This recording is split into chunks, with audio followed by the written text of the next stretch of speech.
Firman Tuhan dari Hakim-Hakim 5 ayat 1 sampai 31, demikian firman Tuhan. Pada hari itu bernyanyilah Deborah dan Barak bin Abinoam demikian. Karena pahlawan-pahlawan di Israel siap berperang, karena bangsa itu menawarkan dirinya dengan sukarela. Pujilah Tuhan, dengarlah, ya raja-raja, pasanglah telingamu, ya pemuka-pemuka. Kalau aku mau bernyanyi bagi Tuhan, bermazmur bagi Tuhan, Allah Israel.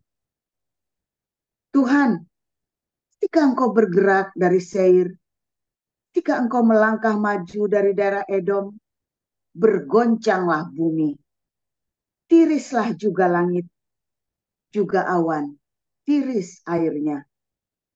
Gunung-gunung, yakni Sinai, bergoyang di hadapan Tuhan, di hadapan Tuhan Allah Israel.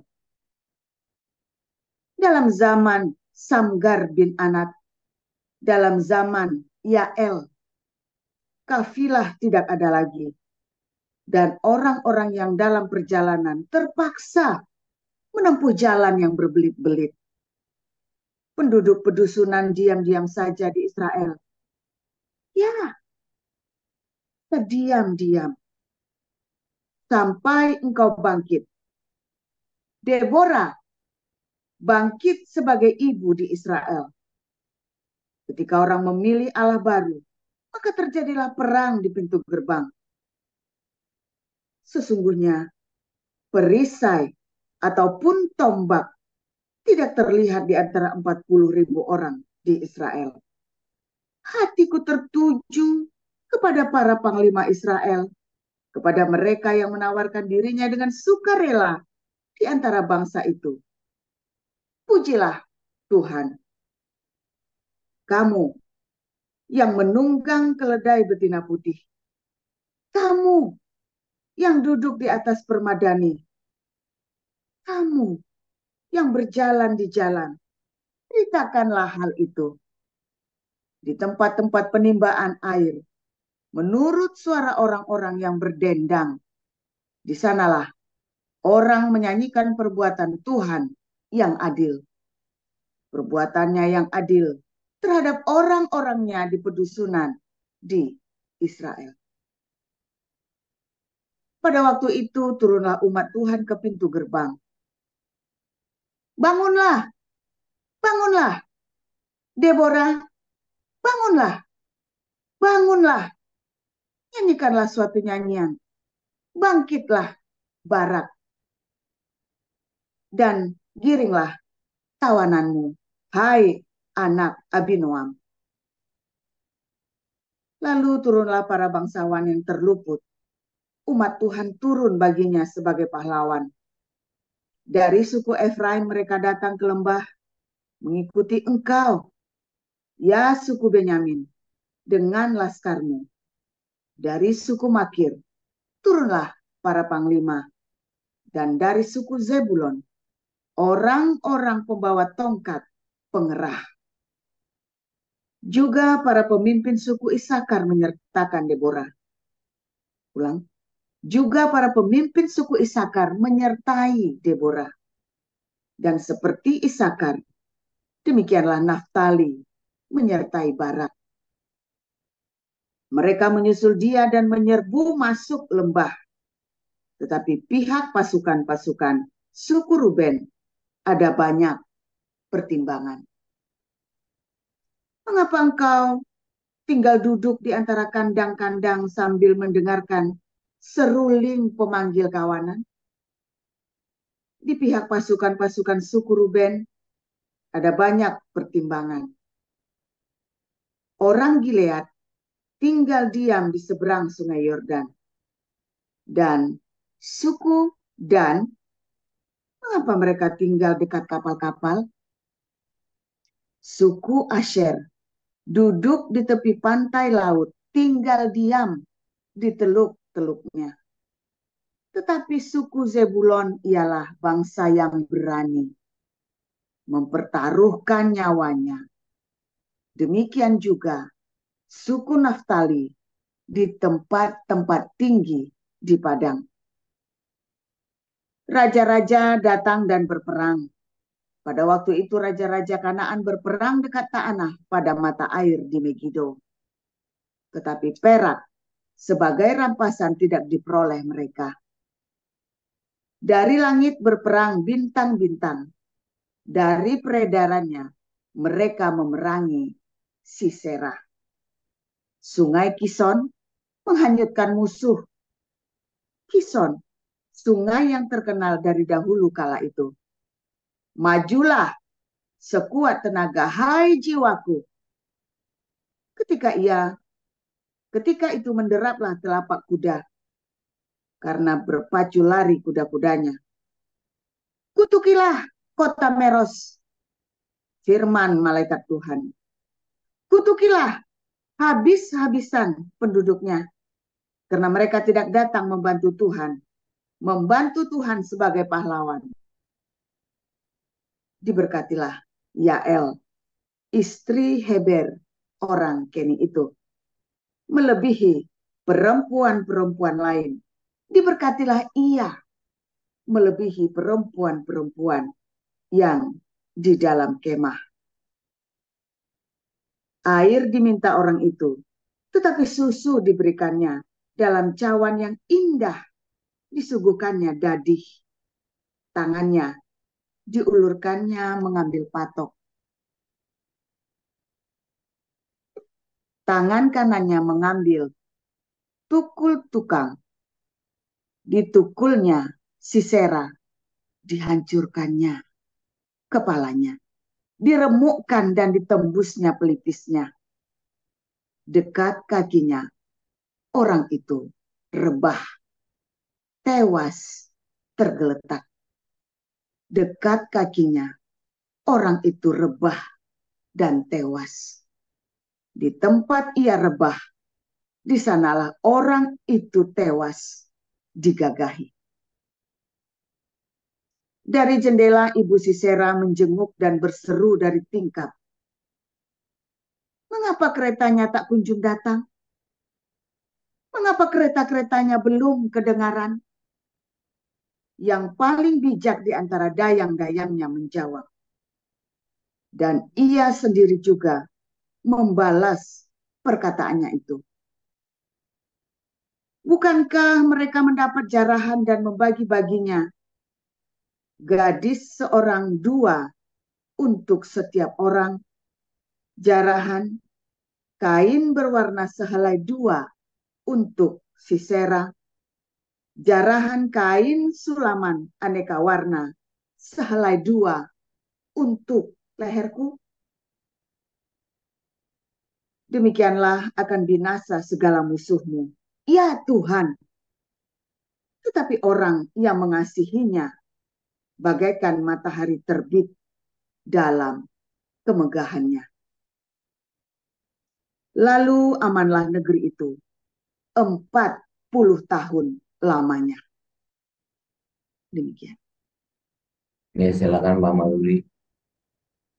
Ya, selanjutnya kita membaca dari Yakobus 1.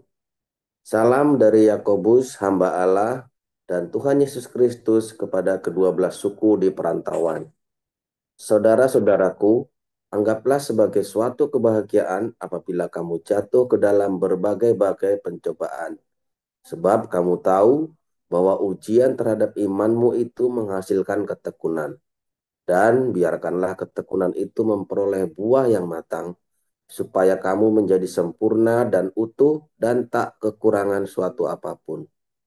Tetapi apabila di antara kamu ada yang kekurangan hikmat, hendaklah ia memintanya kepada Allah, yang memberikan kepada semua orang dengan murah hati dan dengan tidak membangkit-bangkit.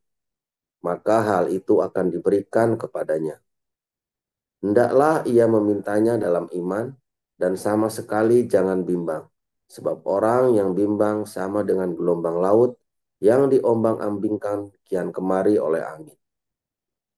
Orang yang demikian janganlah mengira bahwa ia akan menerima sesuatu dari Tuhan. Sebab orang yang mendua hati tidak akan tenang dalam hidupnya.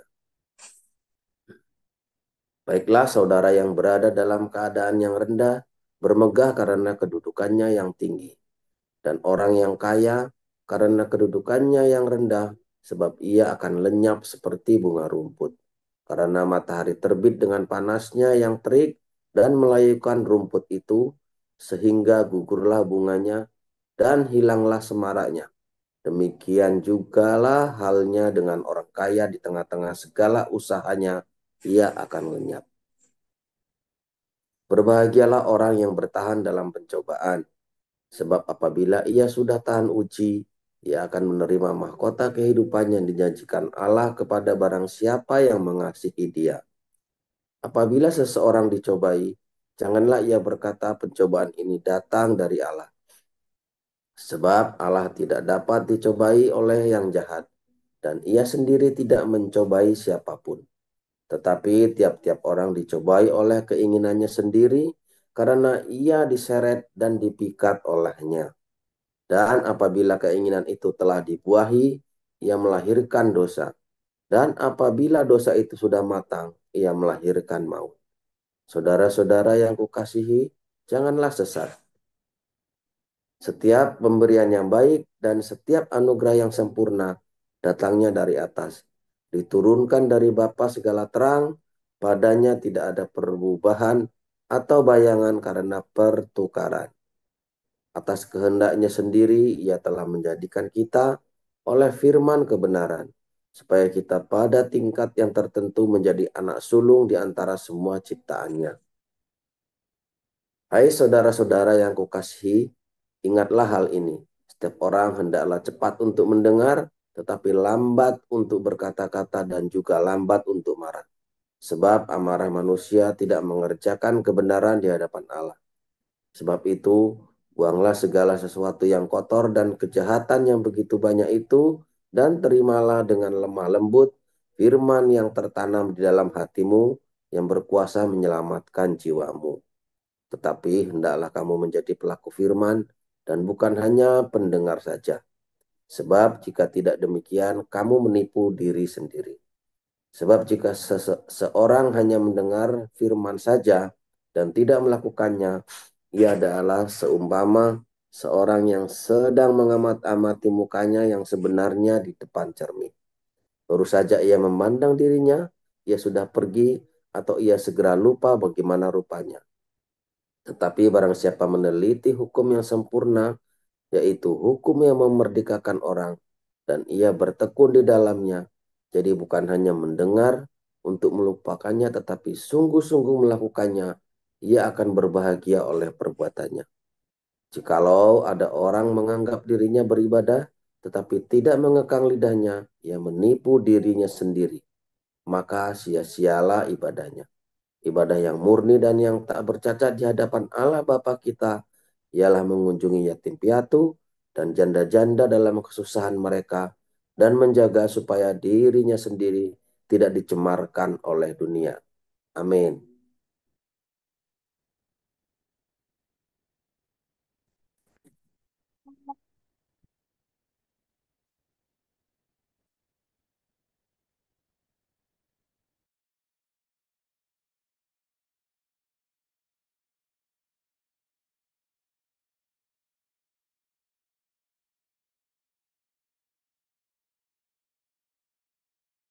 Haleluya. Silakan. Firman Tuhan selalu baru setiap hari. Ketika kita menantikan Tuhan dengan penuh cinta ya, konsisten. Jangan luntur sampai titik darah penghabisan, saudara ya. Jangan sampai mundur. Sayang sekali banyak orang tidak tahan ya, saudara ya, lagi menderita. Simple penderitaan itu ya. Orang itu nggak tahan menderita karena apa? Sombong. Coba diamatin deh. Semua penderitaan sebenarnya kamu sanggup.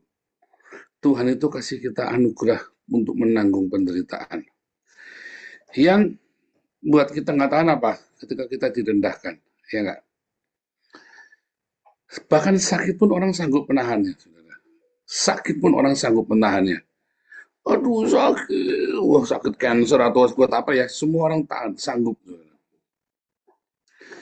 Saya tahu-tahu, saya kan papi saya waktu waktu sekarat itu saya ngeliat, saya nungguin, ya. Semua orang tuh sanggup menahan berita sakit. Yang tidak sanggup adalah apa? Sombong. Karena hatinya kita tuh sombong, nggak mau direndahkan. Ya, kalau kamu lagi ada masalah, sakit penyakit, yang paling ini kan yang agak beda kan sakit penyakit ini. Nikmati rasa sakit itu, saudara. Terima kasih Tuhan. Ya, karena saat penderitaan itu, ya kalau menurut si Maimonides ya, Maimonides bilang penderitaan itu membuat kita di kehidupan selanjutnya kita lebih baik hidupnya. Penderitaan itu membuat kita apa, saudara? Membuat kita dibersihkan dari semua dosa-dosa kita ya. Penderitaan itu ya membuat kita ya, penderitaan itu membuat kita dibersihkan dari semua dosa-dosa kita, saudara.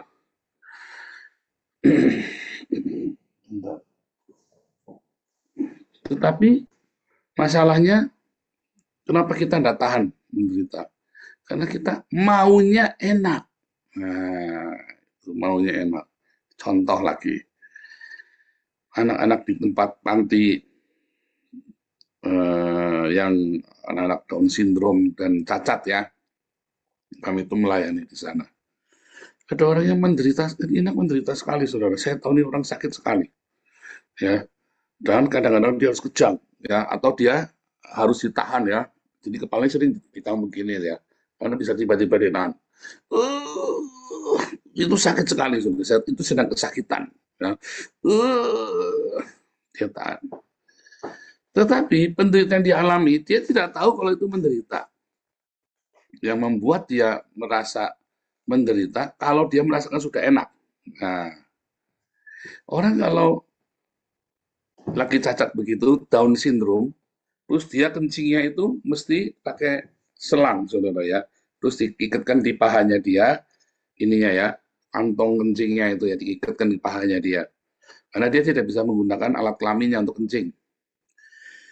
Terus pertanyaan dia, ini anak Down syndrome loh, udah Down syndrome cacat. Dia bilang sama kami ya, para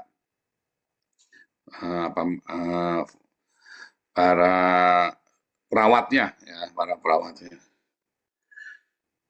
Itu kan lagi ibadah di gereja, dan orang yang Kristen itu yang mau ke gereja boleh ya. Itu yayasan punya Katolik, hebat ya saudara ya. Nah, yang mau ke gereja boleh, ya, mereka diajak ke gereja nyanyi-nyanyi, senang-senang. Terus suatu ketika orang ini nanya, ngacung begitu, apakah di sorga nanti ada toilet? Itu pertanyaan yang sulit, saudara. Kalau kamu jawab, kamu, oh, enggak ada toilet. Di surga ada toilet nggak, saudara? Tidak ada metabolisme di surga. Ya, kamu tidak perlu makan, metabolisme lalu dibuang sekresinya. Tidak perlu, saudara. Surga itu tidak ada sekresi, karena tidak ada metabolisme. Metabolisme itu membuat kita mati, ya, oksidasi. Ya kan? Metabolisme itu kan ada sebuah proses oksidasi. Kelihatannya kita segar, tapi itu metabolisme membuat kita teroksidasi loh, saudara. Karena prinsip metabolisme itu adalah oksidasi. Ya, kalau kita teroksidasi, maka kita mati, saudara. Kertas ini ya, kertas lalu teroksidasi. Artinya kasih nyala api itu loh, terbakar habis. Itu namanya teroksidasi. Metabolisme adalah proses oksidasi, proses kefanaan, nanti kamu mati. Metabolisme membuat kamu mati. Nah, di surga tidak ada metabolisme, artinya tidak ada orang buang BAB itu kencing, tidak ada, saudara. Tetapi ini anak lagi sakit, ya, tiap hari dia repot, ribet sekali. Jadi kalau dia lagi pergi-pergi sama keluarganya, terus dia masuk ke sebuah toilet umum, waduh, dia bingung ini naruhnya di mana, kantongnya dia, karena dia kan Down syndrome.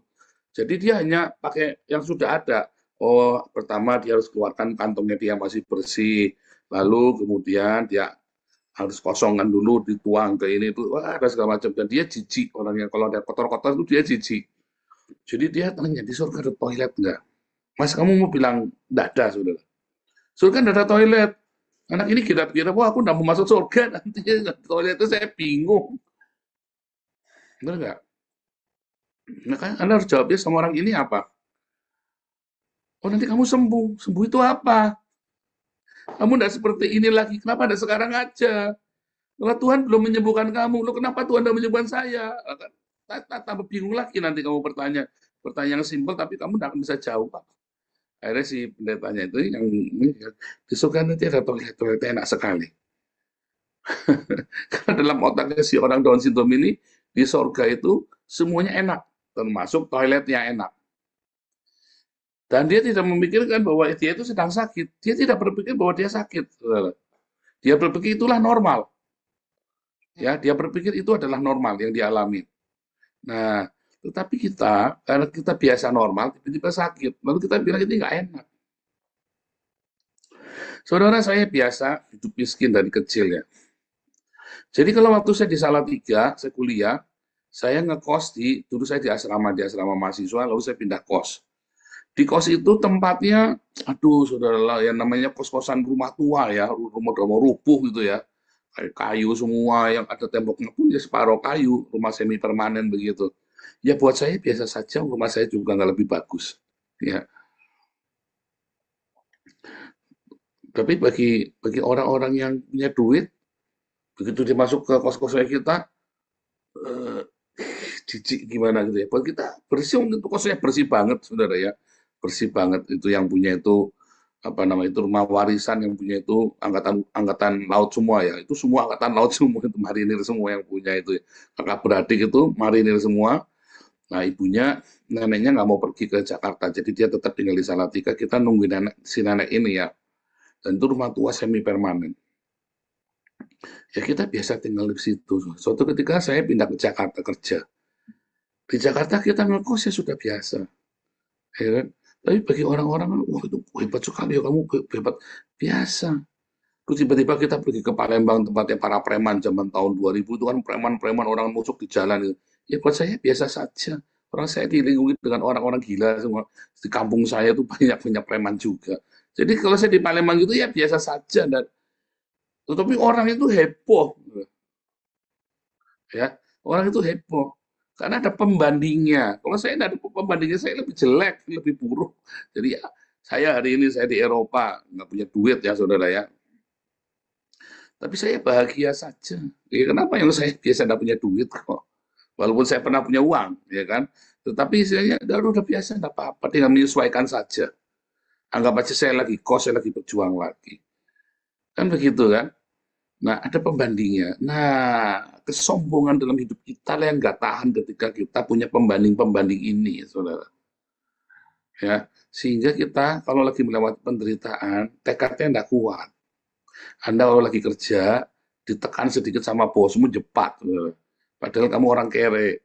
Ya, orang kere, tapi kamu, wah sombong, saya biar kere tapi sombong, Pak. Itu dia, biar kere tapi sombong. Bangga lagi. Iya kan? Nah, yang membuat kamu tidak bisa, tekadmu tidak kuat, ya 90% adalah karena kesombongan. Kesombongan kita, karena kita merasa, oh dulu saya begini, dulu saya begitu. Itu adalah bagian dari kesombongan ya. Oh dulu saya hidupnya enak, nah sekarang tidak enak, tidak tahan. Wah saya mendingan di sana saja, kenapa di sana lebih enak, nggak tahan. Saudara, ini komunitas dibangun sama-sama ya. Tetapi coba lihat, kenapa ada orang-orang yang meninggalkan kita ya dengan cara yang kasar sekali ya. Saya juga nggak tahu saya salah apa sama orang ini. Ya, tapi kasar sekali caranya ya. Rasanya kok saya nggak pernah merugikan orang-orang ini ya. Tetapi orang ini begitu kasar, mungkin ributnya sama orang, tapi ya saya buat geblokan sebenarnya ya. Nah, kenapa bisa begitu? Banyak orang, karena orang ini tidak rela kalau dia ikut membangun komunitas ini, lalu yang katanya saya yang dapat namanya nanti. Ya kan? Saya tahu si Paul membangun Menara Babel, si Paul yang dapat nama. Nah, itu juga sama. Ya, saudara ya. Itu sering kali terjadi. Sehingga sebetulnya dia di sini, di komunitas ini, dia sudah enak. Tapi dia pergi begitu saja. Kenapa? Karena dia nggak rela. Orang mendapat nama dia di komunitas ini, padahal dia juga enak. Banyak orang bekerja juga begitu ya. Ini orang kerja baik. gajinya bagus. Ya saudara, saya punya karyawan ya saudara ya, saya punya karyawan. Ini orang gajinya sudah bagus tempat kita. Kamu cari kerja di mana, nggak mungkin ada orang mau gaji segitu. Saya tuh kalau gaji orang royal ya saudara ya. Nah, kerja di tempat kita simple saja. Yang penting kamu mau melakukan apa yang aku suruh. Dan saya kalau punya ide kan gila saudara ya. Nah, orang ini merasa, wah nanti kalau si Paul begini, si Paul begitu, wah nanti kamu yang dapat nama dong. Saya yang kerja, kamu yang dapat nama. Iya kan saya gaji kamu. Bahkan kamu tak kirim ke Surabaya, kamu ada satu seperti kayak kursus pelatihan ya selama 3 bulan. Biayanya cukup besar waktu itu 20 juta ya. Saya bayarin kamu. Tetapi setelah dia pulang, dia statementnya, ya kalau saya kerja keenakan dia dong. Dia yang dapat nama. Selalu begitu, saudara. Akhirnya orang ini kemudian tiba-tiba pergi. Ya habis. Ya, nah, keberuntungannya dia sama saya, mau cari kerja di mana? Dengan gaji yang saya gaji itu, dengan apa namanya kewenangan yang saya berikan. Oh ya, saya yang kerja, kamu yang dapat nama, kenakan kamu. Suami istri kan juga begitu kan? Suami istri kan seringkali kan, ya kan, si istri ini merasa aku yang kerja keenakan kamu, atau suami juga aku yang kerja keenakan kamu. Ya kan, mertua sama menantu kan juga begitu kan. Ini menantu masuk dalam keluarga kaya, keenakan kamu. Loh, kalau Anda mikirnya sudah begitu, keenakan kamu, berarti ada kesombongan di hatimu. Kamu tidak rela. Ya kan? Ada kesombongan. Kamu maunya, ya kan, kamu yang enak. Orang lain tidak boleh enak. Nah, disitulah makanya kita punya mulai itu ya, beban penderitaan itu menjadi berlipat kali ganda. Lah wong kamu mikir kerja yang benar saja sudah ruwet, ditambah enakan kamu. Kamu double tuh saudara bebannya tuh. Dan bukan double, itu kayak bebannya itu jadi besar. Kamu kerja aja rutin tiap pagi jam 8 sampai jam 5 sore saja, itu sudah capek. Ditambah dalam pikiranmu tiap hari berangkat, keenakan dia ya, keenakan dia, terus keenakan dia ya. Emang kenapa kalau ya enak? Oh dia dapat nama ya, oh dia nanti yang tambah kaya, tambah sugih, aku nyugihi. Biasanya maaf ya saudara ya, kalau di kalangan yang low end gitu kan, oh nyugihi cinane kuwi, ya kan nyugihi cinane, kenakan cinane kuwi. Wah, saya sering dengar gitu ya sama karyawan ya. Wah, kamu nyugihi cinane saya enak. Loh, sebentar, cinane ini ngasih kamu duit banyak. Ya kalau kamu kerja di sana enggak apa-apa, gajinya separuhnya. Saya tahu gitu. Dijabani loh sama dia saudara ya. Goblok juga ya. Goblok juga. Nah itu tadi ya. Dia lebih suka gajinya kecil, tapi dia nggak nyugihin sinane. Yang penting hatinya dia bongbong. Nah itu sombong saudara. Makanya kamu nggak berhasil. Dalam hati, saya mau nyugihin sinane, mau nyugihin jawane, nyugihin arabe. Yang penting saya kerja benar, saya ada hasil, saya punya kesempatan dapat lompat, saya lompat. Tetapi karena kamu merasa ya orang lain enak, kamu tidak enak, walaupun sebetulnya kamu enak juga, dapat duit banyak juga, dapat berkat juga, tapi kamu nggak rela orang lain itu lebih senang dari kamu. Kamu itu nggak ikhlas kalau ada orang lain itu bahagia. Maunya kamu yang jadi center. Orang sakit kan juga sama kan, karena dia punya masa lalu. Wah, saya sehat dulu, saya begini, dulu saya atlet tuh, sekarang dia di kursi roda, stroke, setengah lumpuh. Tambah berat saudara hidupnya. Tambah berat. Sudah stroke itu sudah susah, tambah lagi mikir, aduh dulu saya ini atlet lompat tinggi, lompat gala. Sekarang saya jangan mau lompat, mau berak aja kudu digendong. Tambah berat otak. Masalahmu itu jadi tambah berat berlipat kali ganda itu. Ya, karena hatimu tuh enggak bulat teguh, enggak. Kalau kamu lagi menderita, ditelatin, ditekatin. Ya, sekalian. Gitu, saudara. Sama, saya juga begitu. Ya, kita melewati masa-masa itu. Saya juga melewati.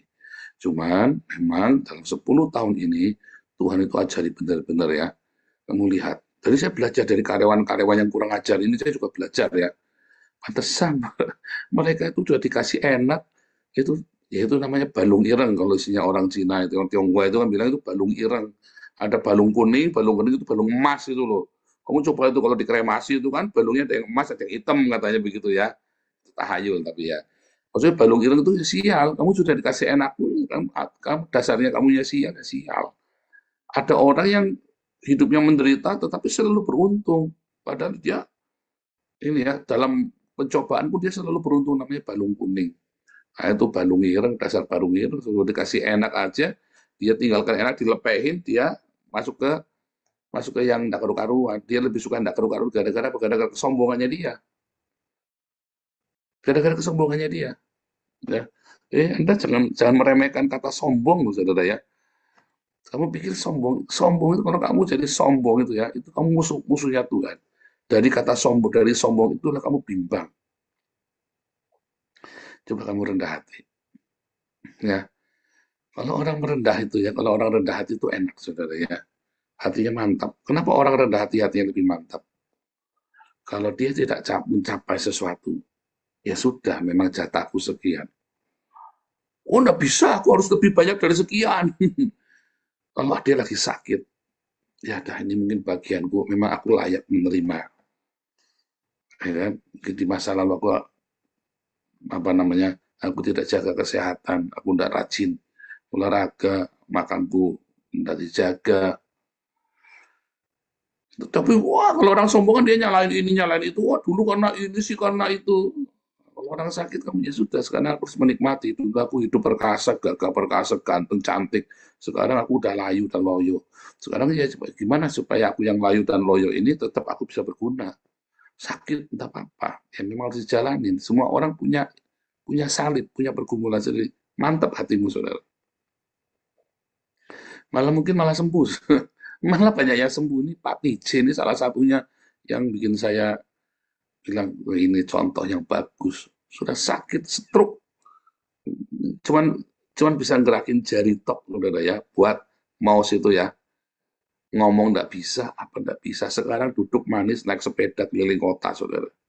Stroke, saudara ya, stroke. Serius itu yang YouTube-nya Embun Pagi kita itu, yang ringkasan khotbah-khotbah, ya, itu beliau itu yang bikin Pak TJ itu di Amerika ya, saudara ya. Sekarang sudah normal, sehat, ya, sudah kerja lagi, saudara, ngerakit komputer lagi. Itu dari stroke, saudara ya. Stroke bener-bener nggak bisa apa-apa, ngorok, saudara, cuman cuma gitu toh. Istrinya yang nelpon kalau ada apa-apa ya. Jadi terus tiap hari ya, telinganya diisi firman Tuhan, pagi, siang, malam dengernya firman Tuhan. Bayangin, saudara. Itu kayak saya 10 tahun yang lalu, 15 tahun yang lalu. Ya, 2012. Iya, 10 tahun yang lalu dong ya. 12 tahun yang lalu.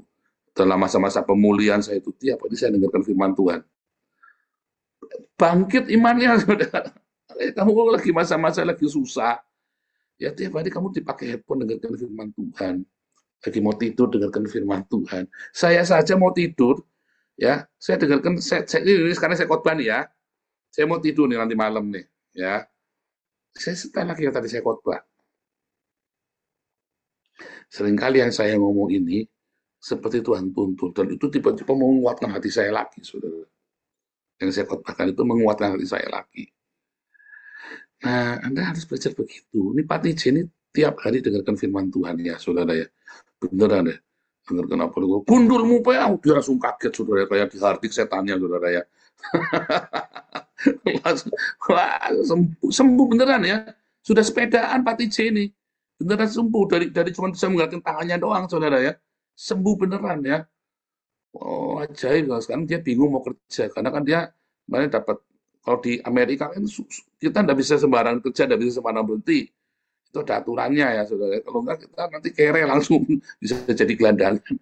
Nah, jadi untuk bekerja pun dia harus pelan-pelan, harus belum bisa diper gitu. Tapi itu sekalian ya, sekalian pemulihan. Pak TJ ini sekali ya, saudara, hebat sekali.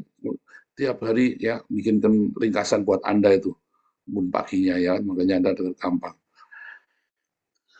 Hanya orang-orang yang rendah hati yang menikmati, ya, yang menikmati kesejahteraan. Ya berbahagialah orang yang rendah hati karena dia kan pewaris bumi kan. Tapi memang orang-orang yang rendah hati itu hatinya mantap, saudara. Kalau melakukan sesuatu mantap. Ya karena apa? Ya Karena memang dia rendah hati, dia tidak akan membanding-bandingkan dengan apa. Oke, saya mau berguna. Ya sudah, emang itu harus saya jalanin. Ada keren, itu sikap mental, attitude, apapun namanya, yang namanya rendah hati. Dan orang-orang ini akan mendapatkan terobosan dalam hidupnya. Itu pasti, saudara. Ya, saudara, pelayan kita ini dulu ya, saya pelayanan ya, saya ingat ya. Saya nilainya bagus, saudara ya. IPK saya bagus, saya asisten dosen. Jadi setiap kamu cari mata kuliah yang 4 SKS, saya pasti asisten dosennya di situ, saudara. Pasti mau dari mau mikrobiologi, mau kimia, organik, anorganik, pasti saya jadi asisten dosen di sana, saudara. Nah, artinya, saya datang, berarti pun saya disuruh ngajar lagi, saudara, disuruh ngajar lagi. Ya, disuruh jadi waktu saya full time di gereja di Salatiga lagi, saya disuruh ngajar lagi. Cuma sebenarnya saya nggak mau digaji ya, karena saya full time di sana. Saya senang aja bagi buat kuliah umum saja saya mau. Karena pengalaman saya di perkebunan dulu banyak ya, saudara ya. Nah, terus, saudara, waktu saya full time, tahun 96 sampai tahun 99, saudara ya, full time yang pertama. Karena saya nilainya bagus, saudara. Saya waktu saya disakiti itu ya, dikhianati segala macam. Sedih, saudara ya, sedih. Cuma saya berdoa sama Tuhan, Tuhan minta tolong. Tapi dalam hati saya bilang apa? Ya sudah, tak kerja sekuler saja, nilai saya bagus kok. Ya sudah, tak kerja sekuler saja. Dan saya jadi utusan misi, tiba-tiba yayasan dulu saya dibakar. Udah saya kerja sekuler di APN Amro ya. Serius, saudara ya. Terus habis itu saya full time lagi 2008 ya, saudara ya. Saya sudah jadi direktur, punya mobil segala macam. Itu kemudian saya masuk full time, masuk gereja, punya duit ya, saudara ya. Begitu rese, tak kerja lagi, aku profesional kok. Aku udah butuh kok. Mentalnya itu loh, saudara ya. Jadi nggak jadi, full time yang pertama nggak jadi.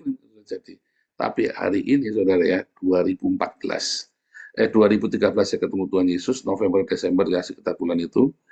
Ya, terus 2015 Tuhan suruh saya full time, 2016 saya benar-benar full time, terjun bebas.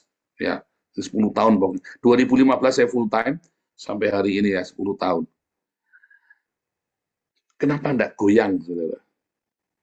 Karena apa, saudara? Saya bilang, mencangkul aku tak mampu, mengemis aku malu.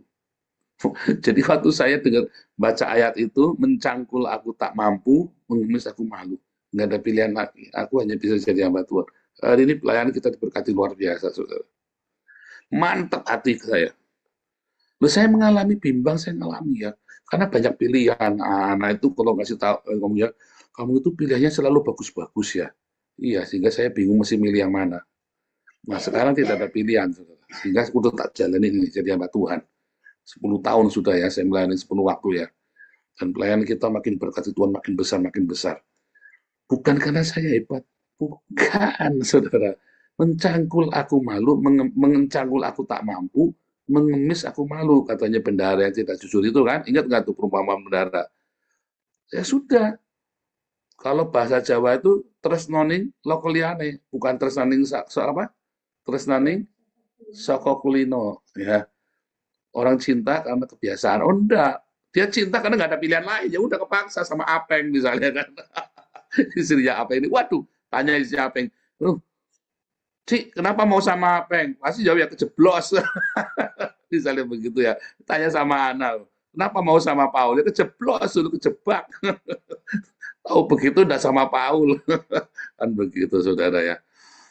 Kan sama ya. Kalau kamu tidak punya pilihan, berbahagialah. Makanya orang-orang yang tidak berprestasi waktu sekolah, orang-orang yang sering gagal hidupnya, ya di usia-usia 40 tahun ke atas, biasanya lebih sukses. Kenapa? Ya karena nggak ada yang bisa dikerjain lain, dia cuma bisa kerjain itu aja. Makanya sukses, mantap hatinya. Makanya Anda berbahagialah sekarang yang hari ini belum sukses. Mantepin hatimu, saudara. Nggak ada pilihan lain. Mencangkul, aku tak mampu. Mengemis, aku malu. Udah kerjanya nggak ada, itu aja kerjain. Yang mantap hatimu. Rendah hati, saudara. Ya kan?